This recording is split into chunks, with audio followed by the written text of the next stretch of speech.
कहानी की शुरुआत डॉक्टर एलिस को दिखाते हुए होती है, जो एक न्यूज चैनल पर रिपोर्टर को इंटरव्यू दे रही थी, जिसमें डॉक्टर एलिस बताती हैं कि हमने कैंसर का परमानेंट इलाज ढूंढ लिया है और उसको 10,000 कैंसर पेशेंट्स पर टेस्ट भी किया गया है, जिससे उन 10,000 पेशेंट्स का कैंसर ठीक हो गया है। इसके कुछ दिन बाद हम देखते हैं कि डॉक्टर रॉबर्ट अपनी वाइफ जोई और बेटी मार्ले के साथ कार से एयरपोर्ट की तरफ बड़ी तेजी से जा रहा होता है। और जब वो लोग एयरपोर्ट पहुंचते हैं तो देखते हैं कि शहर के सभी लोग एयरपोर्ट पर ही आ रहे थे, क्योंकि वो सभी इस शहर से बाहर निकलना चाहते थे। दरअसल डॉक्टर एलिस ने जिन 10,000 पेशेंट्स पर कैंसर की मेडिसिन इंजेक्ट की थी, कुछ दिन तक तो वो ठीक रहे, लेकिन फिर कैंसर मेडिसिन का उन पर गलत इफेक्ट पड़ने लगा और वो सभी वेम्पायर म्यूटेंट्स में बदलने लगे। उनकी स्किन इतनी ज्यादा सेंसिटिव थी कि जैसे ही वो सूरज की रोशनी में जाते थे तो जलकर मर जाते थे। इसीलिए उनको डार्क सीकर्स कहा जाने लगा, जो रात के समय में ही बाहर निकलकर इंसानों का शिकार करके उन्हें खाते थे। इसीलिए अब शहर के सभी लोग एयरपोर्ट पर जाकर इस शहर से बाहर निकलकर अपनी जान बचाना चाहते थे, लेकिन एयरपोर्ट पर सिक्योरिटी वाले सभी लोगों की चेकिंग कर रहे थे और सिर्फ उसे ही शहर से बाहर जाने दिया जा रहा था जो इन्फेक्टेड नहीं था। जब रॉबर्ट और उसकी फैमिली को चेक किया जाता है तो मिलिट्री वाले देखते हैं कि वो इन्फेक्टेड नहीं है, इसलिए उन्हें वहाँ से आगे जाने दिया जाता है। आगे जाकर मिलिट्री वाले डॉक्टर रॉबर्ट को कहते हैं कि आपको जाने नहीं दिया जाएगा, क्योंकि आपको इस बीमारी का इलाज ढूंढना है। इसलिए जोई और मार्ले को एक हेलीकॉप्टर में बिठा दिया जाता है, लेकिन जब उनका हेलीकॉप्टर टेक ऑफ करता है तभी दूसरी तरफ एक हेलीकॉप्टर पर कुछ डार्क सीकर्स अटैक कर देते हैं, जिस कारण वो हेलीकॉप्टर डिसबैलेंस होकर जोई और मार्ले वाले हेलीकॉप्टर से जाकर क्रैश हो जाता है और वो मारी जाती हैं। ये देखकर रॉबर्ट को एक बहुत बड़ा झटका लगता है, वो बहुत ही ज्यादा दुखी हो जाता है। यहाँ से कहानी 3 साल आगे चली जाती है, जहाँ पर हम देखते हैं कि इस वायरस से पूरी दुनिया में जितने भी लोग थे वो सभी डार्क सीकर्स बन चुके हैं। सिर्फ 1% लोग ही इंसान बचे हैं जो इनसे छिपकर अपनी जिंदगी काट रहे हैं। पूरी दुनिया नर्क से भी बदतर वीरान बन चुकी है। तभी हम डॉक्टर रॉबर्ट को देखते हैं जो अब तक बचा हुआ था। इस वक्त रॉबर्ट अपनी भूख मिटाने के लिए अपने कुत्ते सैम के साथ कार से एक हिरण का शिकार कर रहा था। काफी मेहनत के बाद आखिरकार वो हिरण एक जगह पर खड़े होकर कुछ खाने लगता है। रॉबर्ट उस पर शूट करने ही वाला होता है कि तभी एक शेरनी उस हिरण पर अटैक कर देती है। उसी वक्त उस शेरनी का परिवार वहाँ आ जाता है। उसी टाइम रॉबर्ट की घड़ी का अलार्म बजने लगता है। रॉबर्ट देखता है कि सूरज ढलने वाला है और कुछ देर बाद अंधेरा छा जाएगा, जिससे सभी डार्क सीकर्स बाहर निकलकर शिकार करने लगेंगे। इसलिए वो अपने कुत्ते सैम के साथ अपने घर पर आ जाता है, जहाँ वो दोनों खाना खाकर अंधेरा होने से पहले अपने घर की सभी विंडोज और दरवाजों को अच्छे से लॉक करके घर की सभी लाइट्स बुझा देते हैं, जिससे कि डार्क सीकर्स को लगे कि वहाँ पर कोई भी नहीं है। इसके बाद रॉबर्ट अपने डॉग के साथ बाथटब में जाकर सो जाता है। वहीं कुछ देर बाद उन्हें डार्क सीकर्स की आवाजें आने लगती है, मतलब कि वो बाहर निकल चुके हैं।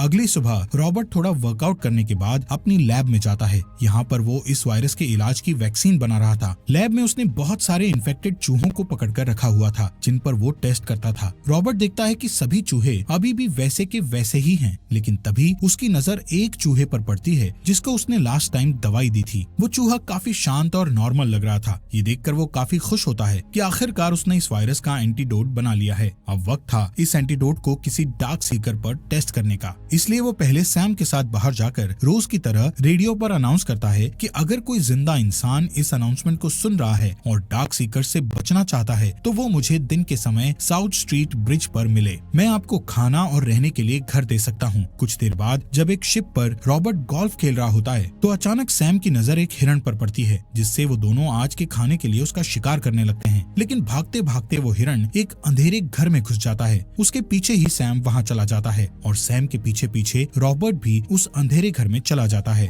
रॉबर्ट के पास जो गन थी उस पर लाइट लगी हुई थी, जिससे वो सैम को एक टेबल के नीचे डरा हुआ सहमा सा बैठा देखता है। उसी वक्त रॉबर्ट को उसके पीछे खड़े एक डार्क सीकर की काफी डरावनी आवाज आती है, जो उस हिरण को ही खा रहा था। अब जैसे ही वो डार्क सीकर रॉबर्ट पर अटैक करने लगता है, तभी रॉबर्ट उसे गोलियों से भून डालता है और सैम के साथ वहाँ से तेजी से भागने लगता है। लेकिन गोलियों की आवाज से बाकी के डार्क सीकर्स को पता चल गया था, इसलिए वो उनको पकड़ने के लिए उनका पीछा करते हैं। एक डार्क सीकर रॉबर्ट पर कूद भी जाता है, लेकिन तभी रॉबर्ट और सैम एक विंडो से नीचे की तरफ बाहर कूद जाते हैं। बाहर आने पर उन डार्क सीकर्स की बॉडी सूरज की रोशनी से जल जाती है और वो मर जाते हैं। यहाँ पर टूटी हुई विंडो को देखते हुए रॉबर्ट के दिमाग में एक आइडिया आता है, क्योंकि उसे अपने एक्सपेरिमेंट के लिए एक डार्क सीकर की जरूरत थी। इसलिए वो सबसे पहले सैम को कार में ही रुकने के लिए कहकर एक रस्सी का फंदा बनाकर उस अंधेरे कमरे में फेंकता है। कुछ देर बाद एक डार्क सीकर उस फंदे में फंस जाता है, जो काफी चिल्ला रहा होता है। इसलिए रॉबर्ट उस डार्क सीकर पर जोर से अटैक करके उसे बेहोश कर देता है। तभी तभी अंधेरे वाले रूम से एक दूसरा डार्क सीकर खिड़की पर आकर रॉबर्ट पर गुस्से से चिल्लाने लगता है, मानो जैसे वो कह रहा हो कि इसे छोड़ दो। लेकिन रॉबर्ट वहाँ से उस डार्क सीकर को पकड़कर अपनी लैब में ले जाकर उसे वही लेटेस्ट टेस्ट वाली मेडिसिन को उसकी बॉडी में इंजेक्ट करता है। रॉबर्ट देखता है कि ये एक फीमेल डार्क सीकर है और इसकी बॉडी पर एक बटरफ्लाई का टैटू भी बना हुआ है।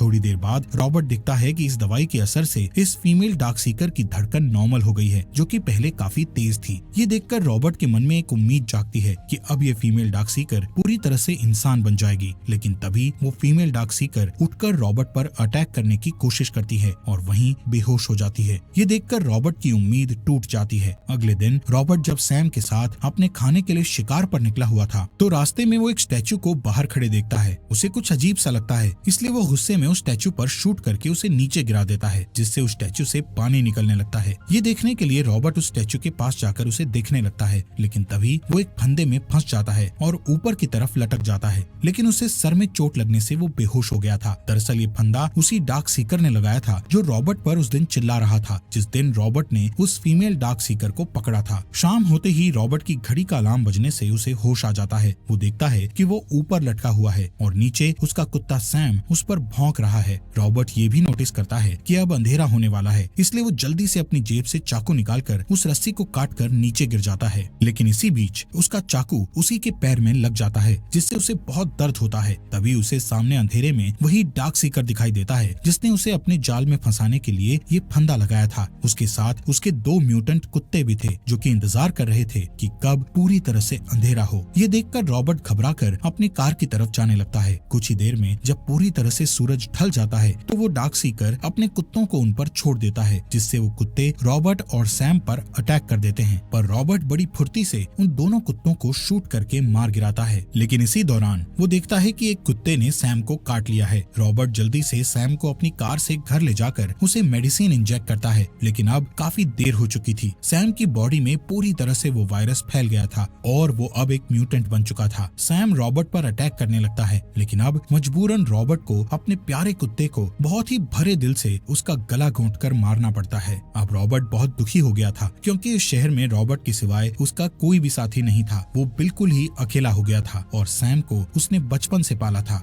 रॉबर्ट अब पूरी तरह से अकेला हो गया था। रात को रॉबर्ट अपनी कार उठाकर अपने प्यारे डॉग की मौत का बदला लेने के लिए निकल पड़ता है। जो भी डार्क सीकर उसकी कार के आगे आ रहा था वो उन सबको गुस्से में उड़ा रहा था, लेकिन तभी उसकी कार का एक्सीडेंट हो जाने से वो बुरी तरह से जख्मी हो जाता है और कार में फंस जाता है। तभी जिस डार्क सीकर ने उन पर कुत्ते छोड़े थे वो वहाँ पर आकर रॉबर्ट को मारने ही वाला होता है कि अचानक एक तेज रोशनी वहाँ पड़ती है, जिससे सभी डार्क सीकर वहाँ से भाग जाते हैं और रॉबर्ट बच जाता है। रॉबर्ट के पास एक लड़की आकर पूछती है कि आप कहाँ रहते हैं। रॉबर्ट बड़ी मुश्किल से अपने घर का एड्रेस बताता है। सुबह जब रॉबर्ट की आंख खुलती है तो उसे अपने घर के किचन में कुछ आवाज सुनाई देती है। वहाँ पर जाने पर वो एक लड़की और उसके बच्चे को देखता है जो उसे बताती है कि हमने रेडियो पर आपकी अनाउंसमेंट सुनी थी, इसलिए कल हम पूरा दिन आपका ब्रिज पर इंतजार करते रहे और आप आए ही नहीं। लेकिन रात को आप हमें डार्क सीकर्स के बीच फंसे हुए मिले और आपके एड्रेस बताने के मुताबिक हम आपको आपके घर पर ले आए। वो लेडी बताती है कि मैं एना हूँ और हम सिर्फ 2 ही बचे हैं। हमारे बाकी साथियों को डार्क सीकर्स मारकर खा गए। वो बताती है कि हम वॉरमोट जाने वाले थे जहाँ पर बचे हुए बहुत से लोग हैं। ये सुनकर रॉबर्ट कहता है कि ऐसी कोई जगह नहीं है, लेकिन वो लड़की बोलती है कि पहाड़ों में ऐसी एक जगह है क्योंकि ये वायरस ठंड बर्दाश्त नहीं कर सकता। ये सुनकर रॉबर्ट काफी गुस्से में उस पर चिल्लाकर बोलता है कि ऐसी कोई जगह नहीं है जहाँ पर इंसान डार्क सीकर्स के कहर से बचे हों, और इतना कहता हुआ वहाँ से चला जाता है। शाम को रॉबर्ट लैब में जाता है जहाँ पर वो उस फीमेल डार्क सीकर की बॉडी के नीचे बर्फ रखकर उसे मेडिसिन का इंजेक्शन देता है। तभी वहाँ पर एना आ जाती है। ये देखकर एना रॉबर्ट से पूछती है कि क्या ऐसा करने से ये ठीक हो जाएगी। रॉबर्ट कहता है कि शायद बर्फ से इसकी बॉडी का तापमान नॉर्मल हो जाए, जिससे इसकी बॉडी में मेडिसिन का असर बढ़ जाएगा।